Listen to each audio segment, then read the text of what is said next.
Hispanista. Patricio Lón, buenas noches, Patricio.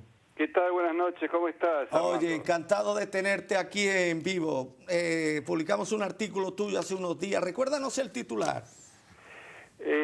Sí, lo titulé Olas y brisas, aires y mares. Un canto a la hispanidad, la jornada, la efeméride del 12 de octubre, poético, Así conmovedor. es, celebramos aquí en Buenos Aires, frente al monumento al adelantado Juan de Garay,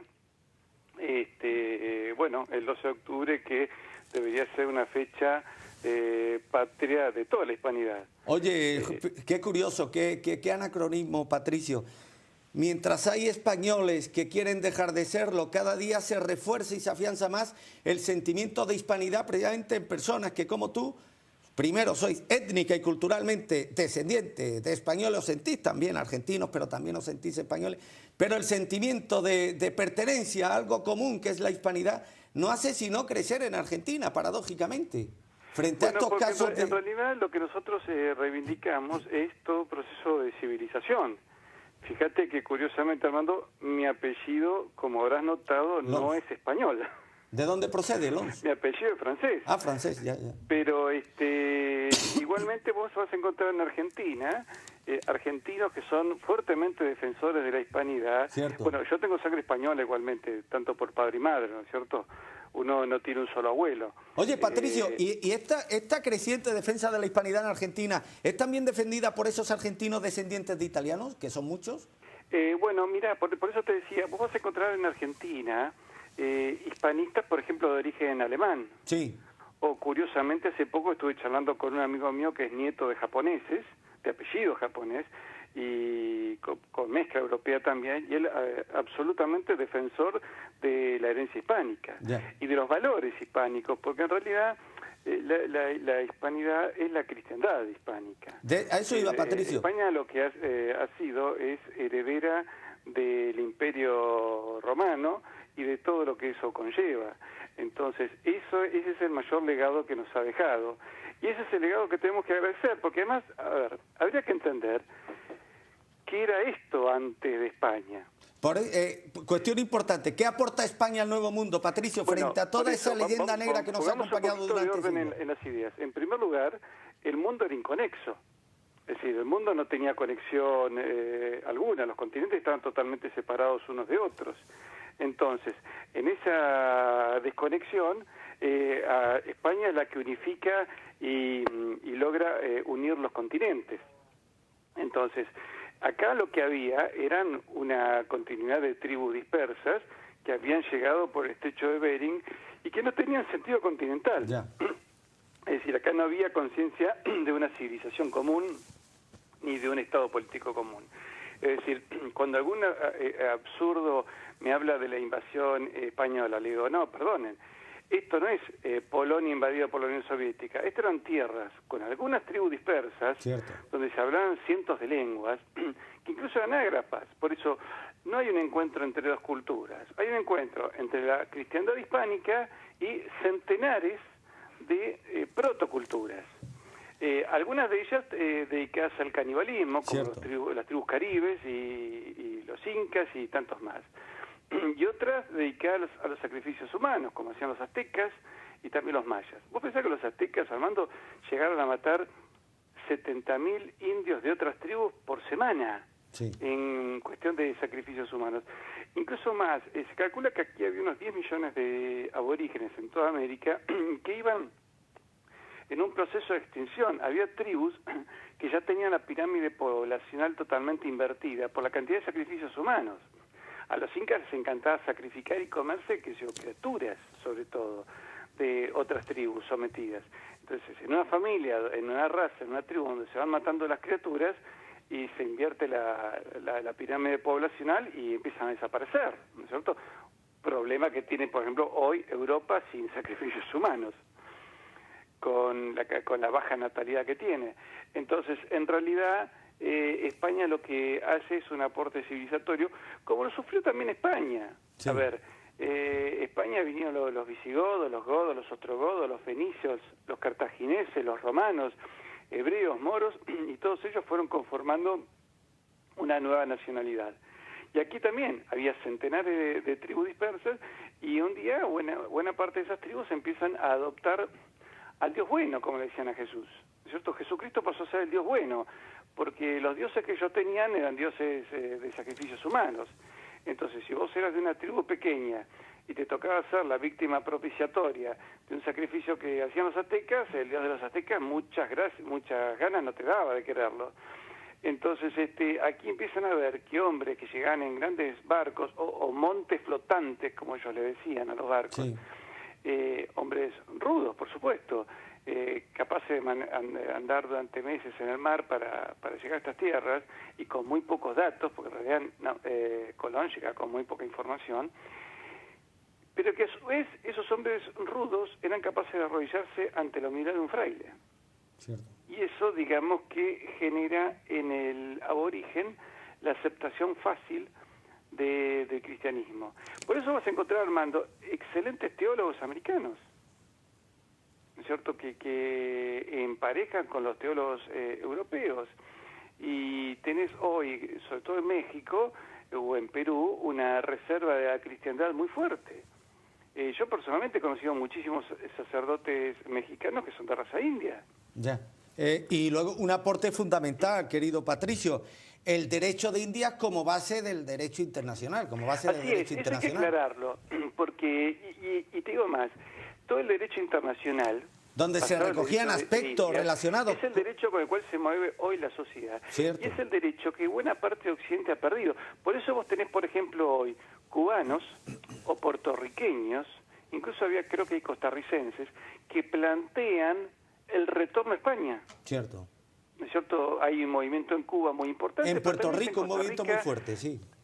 También hay en Cuba, Puerto Rico, Costa Rica, también hay algo en Dominicana y algo en Ecuador, diciéndole, bueno, al final, ¿cuál fue nuestro negocio de la independencia? La independencia fue un negocio de los británicos que desde 1711 se proponían la destrucción del Imperio Español. Cierto.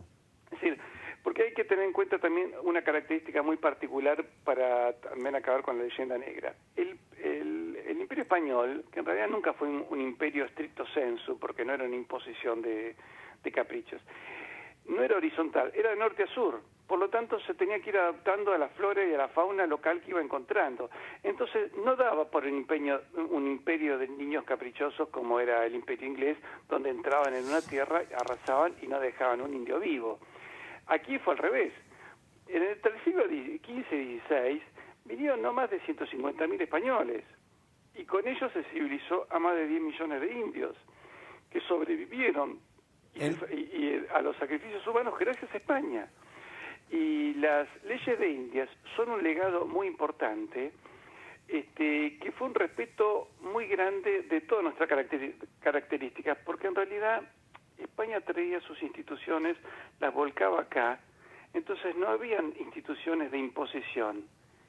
Era trasladar su cultura, sus cabildos, sus congresos, sus sistemas. Entonces se crean los propios reinos. Mira, Armando, hay una recopilación muy interesante del derecho de Indias del 1700 y pico, hecho por un potoseño, lo que sería hoy la actual Bolivia, que en aquel momento pertenecía al virreinato del Perú y luego pasó a participar del virreinato del Río de la Plata. Y él hablaba de mi patria, el reino argentino, porque éramos reinos de ultramar, y todos estos reinos reconocían como un rey común al rey de España. Yeah. Por eso fíjate cuando hay un cambio de dinastía de los Austrias a los Borbones y Felipe V es coronado rey de España, también los peruanos insisten y lo coronan 22º emperador del Perú, teniendo en cuenta la genealogía de los emperadores incas. Entonces España lo que hizo fue traernos todo ese impulso, ese coraje propio del pueblo español, esa capacidad que José María Pemán decía en un poema, que cuando Dios necesita una hazaña y sus ángeles miran a España. Oye, ¿y cómo se valora desde la perspectiva tuya en Argentina el que mientras hay pueblos hispanoamericanos que desean el retorno a la madre patria, hemos hablado del caso de Puerto Rico, un movimiento también hispanista muy fuerte en Cuba, en Argentina y demás, hayan españoles aquí en territorio peninsular que quieren dejar de serlo? Patricio. Bueno, mira, Armando, yo quisiera, a ver, vamos a ver cuántos son esos separatistas. Cataluña, me dijeron que tiene 7 millones de habitantes, sí, más o menos. Sí, de 6 a 7, bueno, sí. de esos quisiera ver cuántos son separatistas. Y de esos separatistas quisiera saber cuántos son genuinamente españoles. Porque un señor que es un musulmán que recién llegó a Cataluña, no me puede decir que es un catalán. Claro. Entonces, ese hombre que yo lo veo en alguna manifestación... según el alocado gobierno autonómico catalán, el Mohamed que lleva 6 meses en Cataluña es tan catalán como el señor que lleva toda la vida de payés en Sant Sadurní de Noia. Bueno, ahí habría que ese señor, ese político un poco alocado, tendría que tener muy claro que si uno pone una gata a parir en la cucha de un perro, en una perrera, no va a tener perritos, va a tener gatitos. Entonces, esos señores musulmanes que recién llegaron y que me merecen todo el respeto como seres humanos, pero no son españoles, ni catalanes, responden a su cultura, responden a su tradición, que es el Islam. Y los pueblos, Armando, antes de estados y antes de naciones, son tradiciones. Claro. Entonces, cuando un pueblo pierde su tradición, fenece. Ojo, esto le ha pasado incluso al tradicional enemigo de España y de nosotros, que es Inglaterra.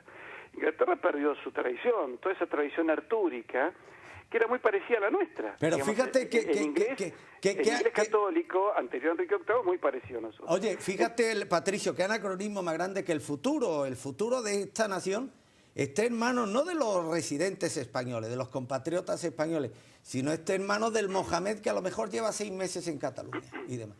Bueno, ahí como decís en argentino, una cosa de locos.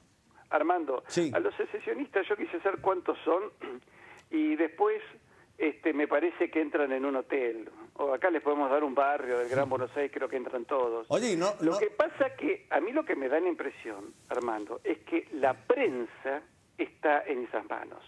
Entonces, si uno pone toda la prensa a decir que la Tierra es plana, claro, y la gente va a empezar a pinchar los globos terráqueos porque va a creer que lo que dice la televisión. Bueno, perdona, el tema de la prensa en Cataluña, mi amigo David, que lo tengo aquí, que es tertuliano en el programa, te va a explicar por qué se ha desembocado a esto, a que los catalanes se crean eso de que la Tierra es plana, porque insistentemente la prensa catalana así se lo indica. Explícale, David, por qué hemos llegado a esta situación con los medios informativos. Pues están todos manejados por la publicidad de las instituciones. Claro. En el momento que no apoyas la institución, te cortan el grifo. La institución retira los presupuestos de publicidad de ese medio. Y ese dinero, Patricio, procede del gobierno autonómico catalán, no procede del gobierno central. O sea, la supervivencia económica de los medios informativos depende de la benignidad o de la no benignidad del gobierno autonómico catalán. De ahí que los mensajes tengan que moldearse en base a lo que le interesa al gobierno o a los nacionalistas catalanes. En Cataluña, en Vascongada, ocurre otro tanto de lo mismo con los nacionalistas vascos y demás. Ahora, Armando, mira, yo he tenido oportunidad de conversar con catalanes. De hecho, quiero mandarle un gran abrazo a Jaume y a Brenda de Cataluña, con los cuales hemos intercambiado muchísima información histórica, incluso me he enterado de algunos detalles ocultos de la historia argentina gracias a ellos, y son profundamente españoles. Hay muchos, sí. Entonces, creo que a ver, yo le diría a cada ciudadano de la península ibérica que piense, ¿a quién le conviene este separatismo? Entonces, cuando se ponga a pensar eso y vea y tome conciencia de que tanto España como Argentina somos naciones que todavía estamos ocupadas, incluso territorialmente. A ver, el español medio tiene que tener claro que tiene la bota británica en el Peñón de Gibraltar. Sí. Como el argentino medio tiene claro que tiene la bota británica en las Islas Malvinas. Y entonces que quede claro también a todo español que los argentinos fuimos a pelear la guerra de Malvinas y llevábamos el coraje cierto de muchas comunidades, ¿no es cierto? Porque hubo hasta oficiales argentinos que no eran de origen español. Pero ese coraje es algo heredado de ustedes. Y las Islas Malvinas las hemos heredado de España y es un regalo de España desde el Tratado de Tordesillas. Oye, perdóname, Patricio. Una primera guerra de Malvinas en 1770, donde los argentinos luchamos con los españoles, todos nos sentíamos españoles, y vencimos a los ingleses, y los hemos vencido numerosas veces. Entonces, ¿qué que les quede claro, ser más chico no es negocio, lo que es negocio es ser más grande. Fíjense cómo Rusia está tratando de recuperar, siendo un país gigantesco, el más grande del mundo, se esforzó y recuperó la península de Crimea. Y nosotros acá muchas veces hablamos con amigos uruguayos y estamos totalmente de acuerdo que debíamos ser un solo país, no dos, porque no tiene sentido, porque somos iguales. Entonces, vos tomás la guía de teléfono de Montevideo, Buenos Aires, somos un montón de primos de un lado y del otro. Impresionante. Entonces los españoles tienen que tener claro que tienen que defender su unidad. Bajo ningún aspecto se tienen que dejar de llenar la cabeza por ningún tipo de separatismo. Por eso yo puse en esa nota, Armando, que uno de nuestros héroes máximos en la guerra de Malvinas, el teniente Esteves, que fue herido, pierde un ojo y siguió peleando, fue herido en el brazo y siguió peleando, y peleó hasta morir. Cuando le escribe a su padre una carta de las Islas Malvinas, agradeciéndole todo lo que le enseñó, le dice: papá, gracias por hacerme católico de sangre española. Qué barbaridad. Entonces, yo soy muy argentino, amo profundamente a la Argentina, pero la amo porque tenemos una identidad, y esa identidad es un regalo gigantesco que hizo España, porque España ha sido madre de naciones. Entonces, esa grandeza no puede ser que los españoles de hoy se dejen llevar por los medios de comunicación y actúen como tilingos. A ver, son hijos de Carlos V, el emperador más grande de la historia, son hijos de Felipe II, son hijos de y somos, ustedes y nosotros, somos compatriotas por Isabel la Católica. La primera nacionalidad mía como argentino y de todos los americanos que yo comparto con un cubano, con un puertorriqueño, con un mexicano, con un californiano incluso, es la condición de castellanos. Entonces, a ver, hay que entender que antes de 1810, un habitante de Caracas visitaba Buenos Aires y no era un extranjero, era un forastero como mucho. Y un vecino de Montevideo visitaba Santiago de Chile y tampoco era un extranjero, era un forastero. Pero si ese caraqueño, el montevideano, un porteño y un santiaguino de Chile visitábamos Cádiz o Málaga, tampoco éramos extranjeros, éramos apenas forasteros. Entonces, esa grandeza gigantesca, cuando uno ve lo que era la monarquía hispánica que llegaba hasta el estado de Alabama, esa es la que tenemos que darnos cuenta, que de alguna manera tenemos que aprovechar esa unidad cultural para recuperarla. No puede ser que hoy, en Estados Unidos, el estado de Alabama y el estado de la Florida tienen como bandera el estado de la Zaspa de Borgoña, y estemos acá algunos reprochándole a España culpas inexistentes o españoles mismos autoflagelándose por culpas que no tienen. Ya.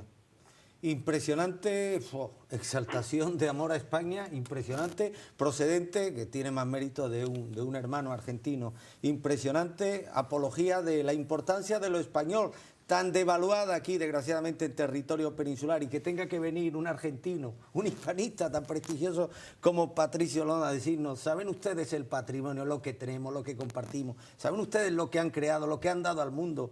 La luz que han irradiado al resto del mundo. Es impresionante. Que esto no lo tenga que decir precisamente un hermano desde la República de Argentina. Pues creo, amigo Patricio, que había una pregunta para ti de un lector. Es que no atendía antes a los requerimientos de mi compañero. ¿Me puedes repetir la pregunta dirigida a Patricio?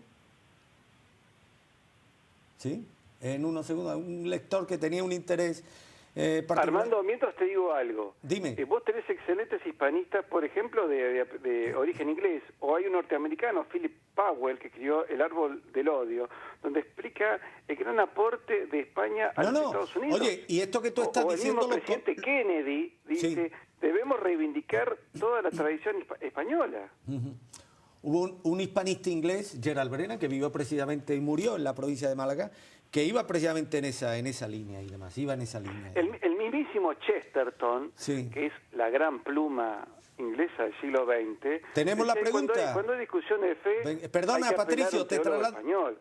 Y además te digo lo siguiente, yo no hubiese nacido... Espera, que está hablando.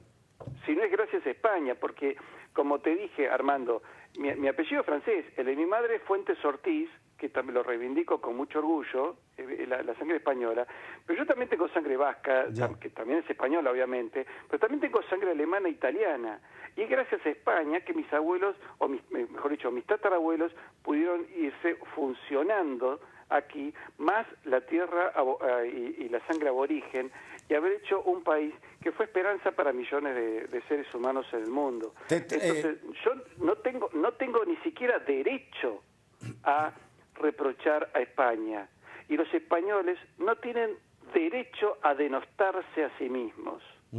Perdona, te traslado la pregunta. Sí. Sobre el caso de los españoles de Cuba,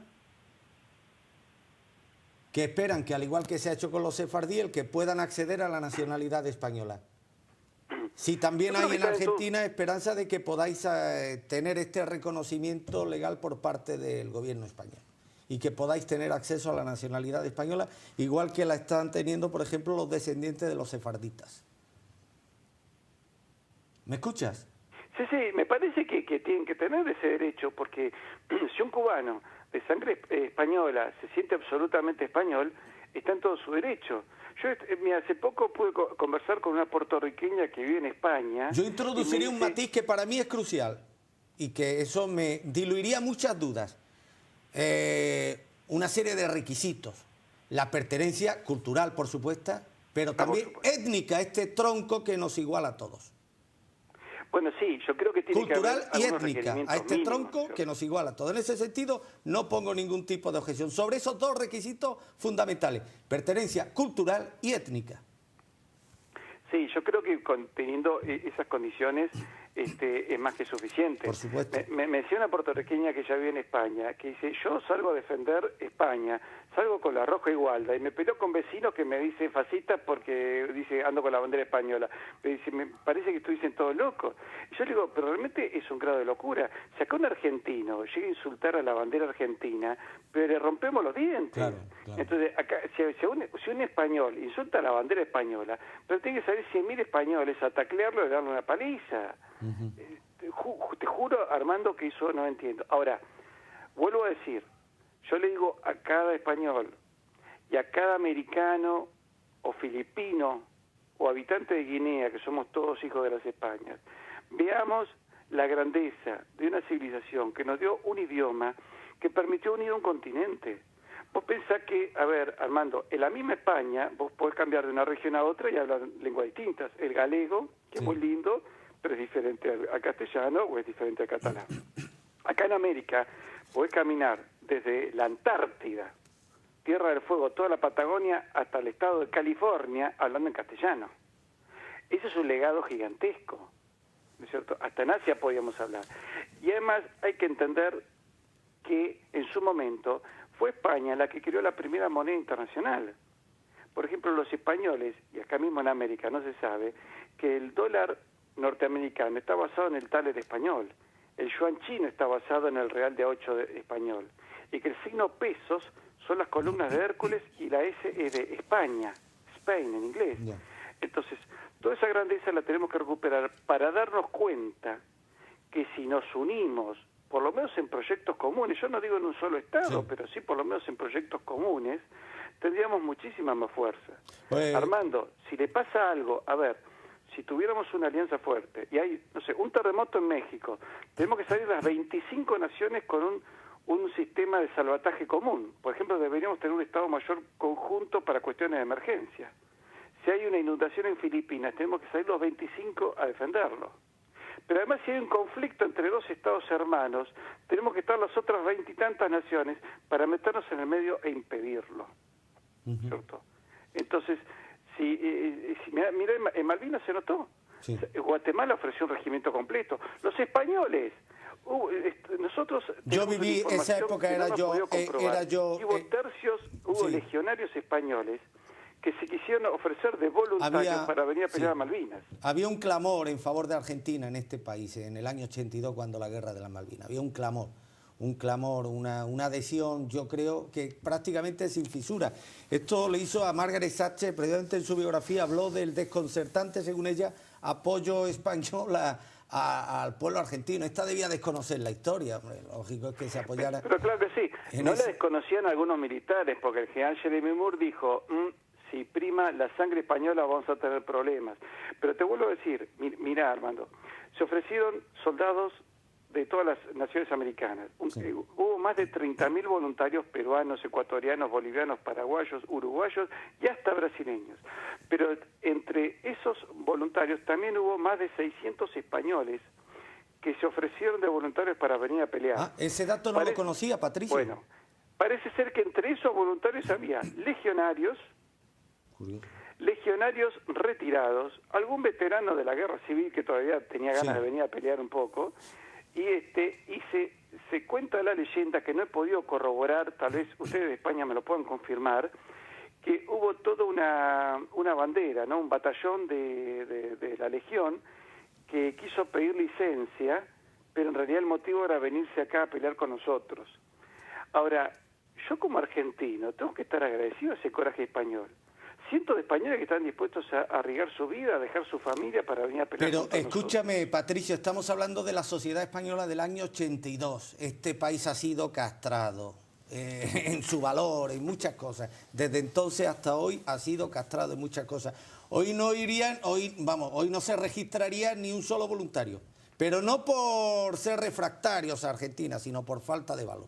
Hoy no se registraría un solo voluntario. Ese era el pueblo español. Es el pueblo español que acudió masivamente y nutrió la División Azul y fue a combatir a Rusia en un elemento absolutamente inhóspito, sabiendo además la mayoría de ellos jóvenes y sin experiencia que sus posibilidades de supervivencia eran remotísimas y sin embargo acudieron. Ese es el pueblo español, el descendiente del gran capitán, de Carlos I, de Felipe II, del gran Álvaro. Yo creo, Armando, déjame que te diga algo. Yo creo que acá va a volver a aparecer otro Gonzalo Fernández de Córdoba, otro Cid Campeador, u otro Santiago de Liniers, siendo francés fue un fiel defensor del virreinato contra los ingleses y vencedor de los ingleses. Van a volver a salir cientos de miles de valientes. España parecía muerta en la década del 30, parecía muerta. El deporte nacional era asesinar sacerdotes y violar monjas, y España volvió a salir adelante. Los pueblos son así. Pero además te digo lo siguiente, yo creo que estamos viviendo una situación internacional muy delicada, una situación religiosa interna dentro del cristianismo muy crítico. Tal vez haya llegado al fin de las naciones, pero no al fin de las culturas y de las herencias. Y España ha dado un grito en la historia durante siglos, y nosotros también, junto con ustedes, y hemos dado un grito de cristiandad y de fidelidad a Jesucristo. Así que yo creo que cuando le llegue el juicio del Altísimo a las naciones, porque las naciones van a ser juzgadas, yo creo que el Altísimo va a ser benévolo con España y con sus naciones hijas. Porque cuando tuvimos que dar testimonio, fuimos y lo dimos. Y cuando España tuvo que luchar contra la impiedad, luchó y lo hizo. Cuando Argentina tuvo que luchar contra los mismos enemigos, luchó y lo hizo. Y por eso fíjate que incluso más, hubo argentinos peleando junto a España en la batalla de Trafalgar. Hubo argentinos que fueron fieles eran proto-argentinos, ¿no es cierto? No existía Argentina como Estado. Hubo argentinos fieles al rey, incluso en la independencia, porque veían que detrás de la independencia había una maniobra inglesa. Y algunos se fueron a vivir a España después. Y lucharon por la tradición española. Entonces, todo ese valor, Armando, está escondido. Había un argentino que hablaba del subsuelo de la patria sublevada, que es cuando aparece el general Perón y muchos argentinos empiezan a recuperar la fe en tener un país en serio. Disculpa, Patricio, nos encanta... Patricio, andamos fuera de tiempo. Nos encanta todo lo que has dicho, tu exposición, además refuerza algo que está aquí tan devaluado, que es el orgullo de ser y de sentirnos españoles. Si te parece, como este tipo de testimonios, yo estoy seguro que lo agradecerá muy mucho la audiencia de La Ratonera. ¿Te parece que comparezcas en este espacio una vez al mes, por ejemplo, Patricio? Las veces que tú quieras. Pues te tendremos al cabo de 3 o 4 semanas, Patricio, para seguir desgranando con el orgullo y la pasión que lo haces, eso que aquí, desgraciadamente, ha entrado tan en desuso, que es la importancia y el orgullo de ser y de sentirnos españoles, y por extensión de sentirnos hispanos. Gracias, Patricio, y hasta siempre. Te mando un fuerte abrazo, Armando. Gracias a ti, un saludo a la familia.